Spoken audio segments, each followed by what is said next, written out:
Crazy, crazy, crazy. We have head coach of the New York Jets, Aaron Glenn, letting it be known there's nothing there with Dillon Gabriel. I know exactly what he's going to do. It's not too much he can do.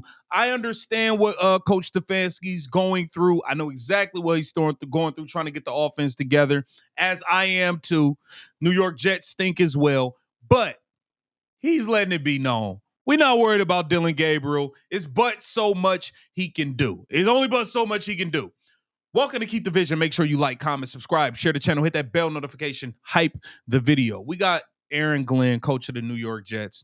Listen, he's going against Dillon Gabriel this weekend. They traded away their best player defensively, Sauce Gardner and Quentin Williams. This is a game where the Browns should be expected to win. Dillon Gabriel, it's on the line right here. If you stink it up again, it might be 12 turn. Aaron Glenn's not worried about Dillon Gabriel because he's so limited. Let's take a look at what Coach Aaron Glenn of the New York Jets had to say. I know exactly what the coach is trying to do. He's trying to do a good job of making sure that he brings this quarterback along slowly. They're leaning on the run game, and they're obviously giving him a chance to get the ball out quick. Now, we know a lot about this player, the quarterback Gabriel. I mean, he's been a We know a lot about him. It only takes 4 games to even know what he's going to do. It's not too much. It's not too much sauce on it. You know what I mean? It's very, very limited. Captain every place he's been when it comes to college. And he's done a good job for those guys. And listen, I understand exactly what he's going through, trying to get his team offensively to be on the right track, somewhat similar to us. And I know this coach is going to work his ass off to make. He going to work his ass off. He's going to try to make something shake. He's going to try to make something happen, but he's limited at the QB spot. When you got a limited trigger, man, it's not going to go too well. We know Dillon Gabriel, he's small, he's tiny, he can't see over the offensive line, and he's also not an elite, elusive athlete that can get out the pocket, make things really, really happen with his legs. He's not a runner like that. So, pressure's on Dillon Gabriel to show up and perform. Let's take a look at what some of the fellas had to say on UCSS, because they was talking that talk. What I'm saying, that Zach, it frustrates me because for you to talk about the 27 or 26 class, right? Mm-hmm. That means that you already got an eye to the future, right? Mm-hmm. But for some people, it seems like if you have an eye to the future to see what the backup quarterback can do, that people think has a more of an upside than the guy that's sitting there in the position now, mm-hmm. It's we can't do that because it'll ruin them. And I'm like, well, guys, have you not seen the guy that's playing right now? It doesn't look like he's playing well. He's not ruined.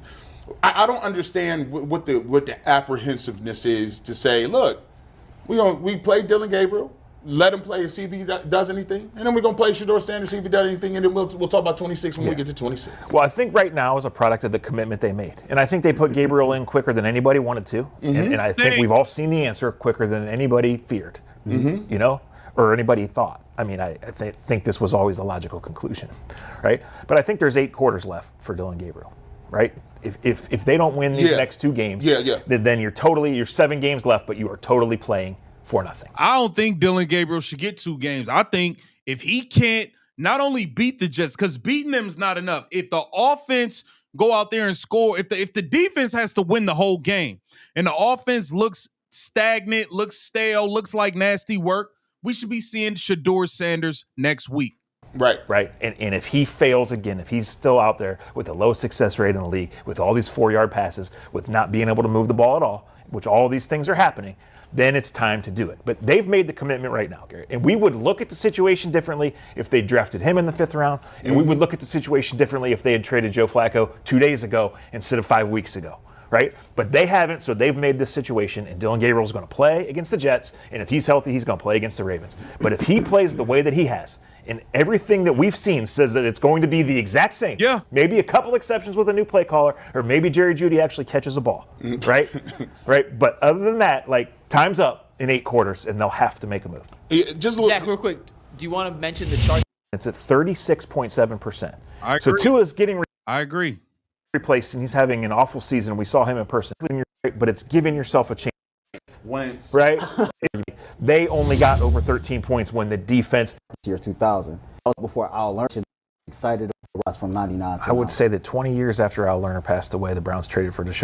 out this year is even worse. Like, players and had a nice offense, and Kevin Stefanski was just like, at some point somebody has to account for The IRS coming to collect. Somebody got to collect, man. The cap.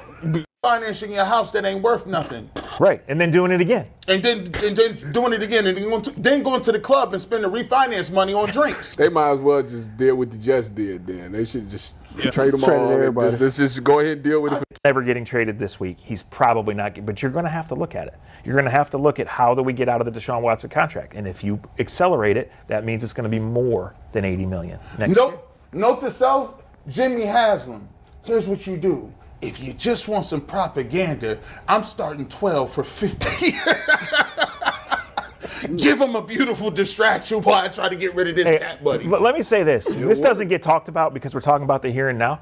There's a chance that Shedeur Sanders is the starting quarterback of this team exactly a year from now. You are the He said there's a chance that Shedeur Sanders is the starting quarterback this time next year. first person I've ever heard say that.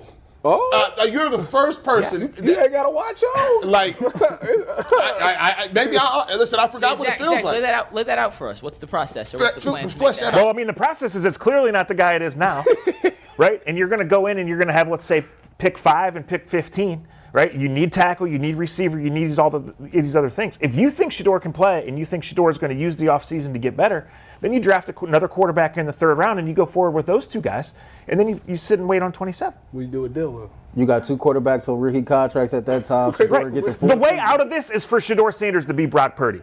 Comes out of nowhere and makes no money, and so you can spend it other places and push money forward and get rid. That's the way out of this. That's the only way out of this. Yeah, That's why that I'm not gonna. Out of all the Cleveland media, he's the only person I've heard come out and say that Shedeur Sanders could be the starting quarterback for the Cleveland Browns come this time next year. It seems as though everybody else is very, very on pins and needles, apprehensive about him even getting his opportunity. They'd rather skip to not even just the 2026 class. They'd rather skip to the 2027 class before the rookie that they actually have sitting on the bench gets an opportunity himself. That's how far gone some of these people are.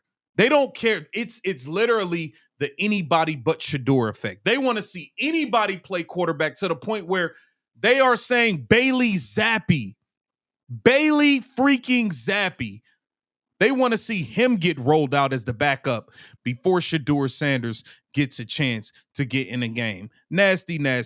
Get down in the comments and let me know what you think about this. This Keep the Vision. Make sure you like, comment, subscribe, and share the channel.